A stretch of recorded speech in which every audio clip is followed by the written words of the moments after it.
திருவள்ளூர் மாவட்டம் பெரியபாளையம் அருகே ஏனம்பாக்கம் பகுதியில் அறிவுசார் நகரம் அமைக்க 800 ஏக்கர் விவசாய நிலம் கையகப்படுத்துவதற்கு எதிர்ப்பு தெரிவித்து போராடி வரும் கிராம மக்களை உரிமை மீட்க தலைமுறை காக்க பயணம் மேற்கொண்டுள்ள பாமக தலைவர் அன்புமணி ராமதாஸ் சந்தித்து பேசினார்.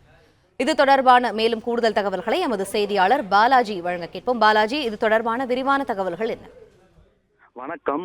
திருவள்ளூர் மாவட்டம் ஊத்துக்கோட்டை வட்டத்திற்கு உட்பட்ட செங்காத்துக்குளம், மேல் மாளிகைப்பட்டு, கீழ் மாளிகைப்பட்டு, ஏனம்பாக்கம், கல்பட்டு, மாலந்தூர், ஆவாஜிப்பேட்டை உள்ளிட்ட பகுதிகளில் 236.65 ஏக்கர் பட்டா நிலம், 994.14 ஏக்கர் அரசு புறம்போக்கு நிலம் என சுமார் 1200 ஏக்கர் நிலத்தை கையகப்படுத்தி உயிரின அறிவியல், வேளாண் தொழில்நுட்பம், கட்டிடக்கலை மற்றும் வான் வடிவமைப்பு, வான்வழி மற்றும் பாதுகாப்பு, நிதி தொழில்நுட்பம், தொலைத்தொடர்புகள் உள்ளிட்ட பிரிவுகளில் ஆராய்ச்சியையும் புத்தகத்தை வளர்க்கும் பணிகளையும், விவசாய தொடர்பான கல்லூரிகள், ஆராய்ச்சி மையங்கள் உள்ளிட்ட அறிவுசார் நகரம் அமைப்பதற்கு சுமார் 200 கோடி ரூபாய் மதிப்பீட்டில் தமிழ்நாடு தொழில் வளர்ச்சி மேம்பாட்டு கழகம் சார்பில் அரசு இடத்தினை தேர்வு செய்து உத்தரவு பிறப்பித்துள்ள நிலையில் இதற்கு எதிர்ப்பு தெரிவித்து அப்பகுதி மக்கள், விவசாயிகள் மற்றும் போராட்டங்களை நடத்தியுள்ளனர்.